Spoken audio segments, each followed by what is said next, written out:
1, 2, 3. Oh my god, this is so awesome! Woo! Yeah!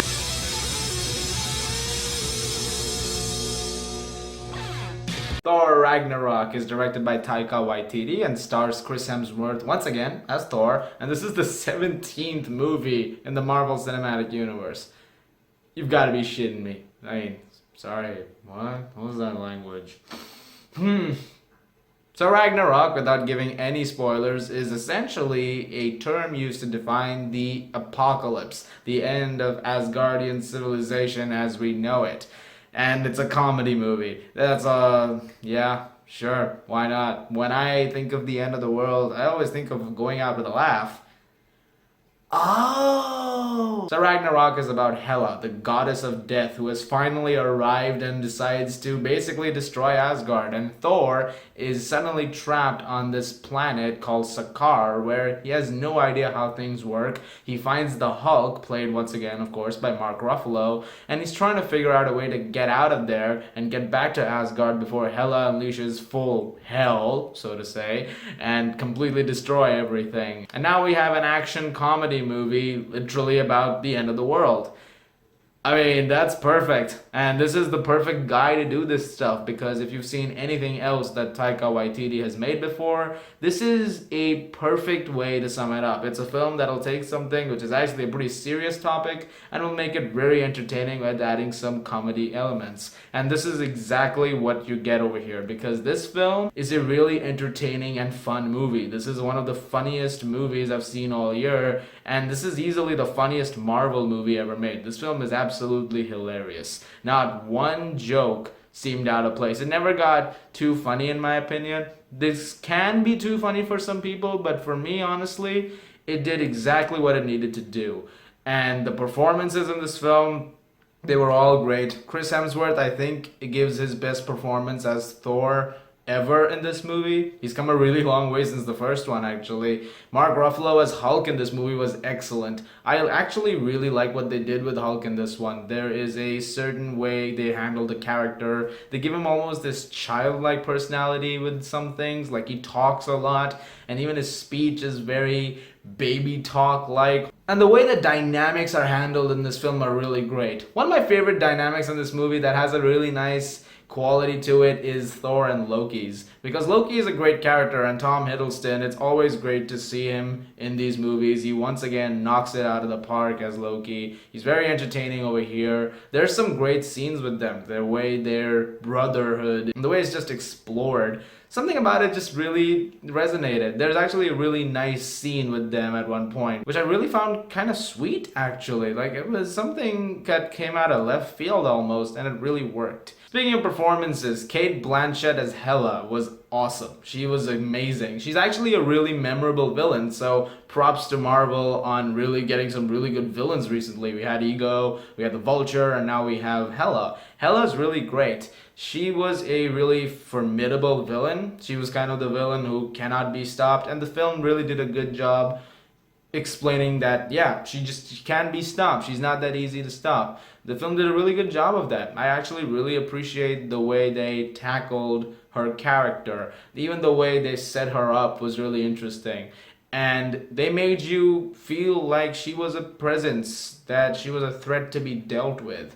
And she had a very great way of really presenting herself when the film called for it. Cate Blanchett is one of the greatest actresses of all time, in my opinion, and she nailed this movie. She did such a good job here. In fact, everybody did a good job here. A lot of it, however, would not have been possible if it wasn't for Taika Waititi and the writer, Eric Pearson. The script in this is amazing. It's always flowing. There's never a point where it stops. There's no pacing issues. There's never any dilly-dallying. It's just constantly moving.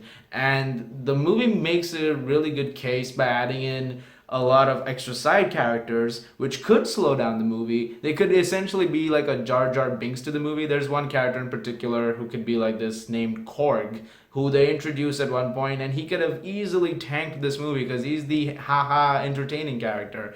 They don't. It actually doesn't. It's actually a very well done character, and he's actually played by Taika Waititi. So they did a good job of handling even those elements, which could be distracting at many points, and they did a really good job of handling it. It's actually a very well toned film too, surprisingly, because if you're going into this film worried that they're gonna clash comedy and the scary or fun action stuff, like how is that all gonna merge, then you don't have to worry too much. Somehow they've managed to find the perfect balance in this movie of getting all three things to work, and they made it work. And I really commend them for that. This film never felt out of touch. It always stayed exactly the way it was, and that's something I really like about it. It knew what it was doing, and it did it in a really great way. It knew when it had to be serious, it knew when it had to be funny, it knew when it had to be a lot of action, it knew when it had to be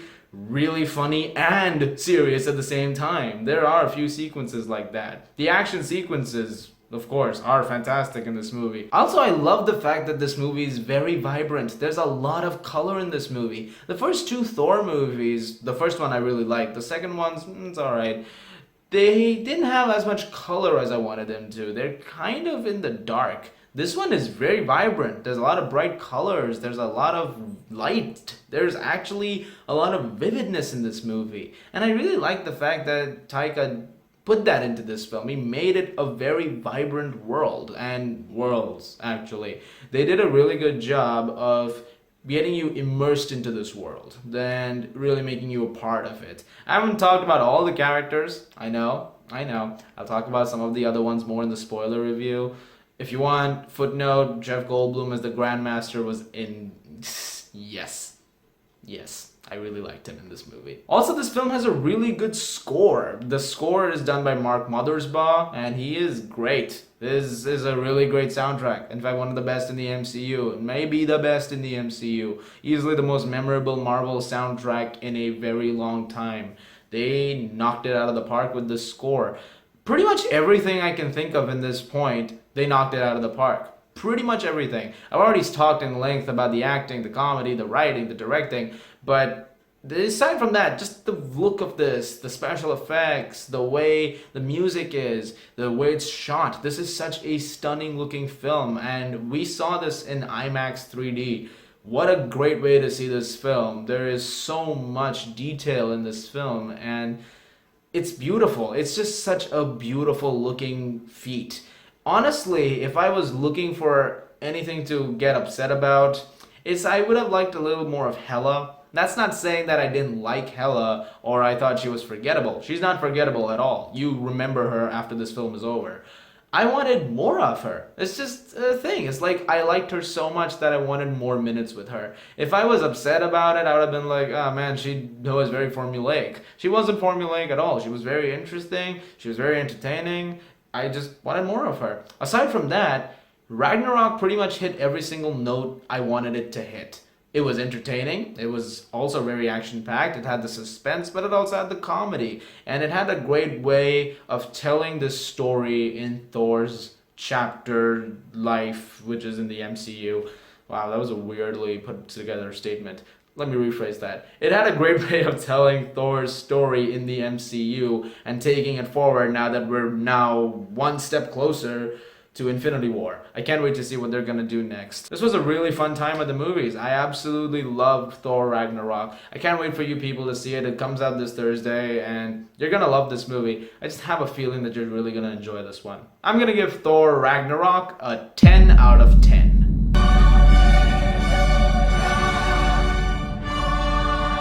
Because for me, it just did exactly what I wanted it to do. In my opinion, it's the best MCU movie of the year so far. I would say it's the second best overall. I would say Civil War is my favorite Marvel Cinematic Universe movie.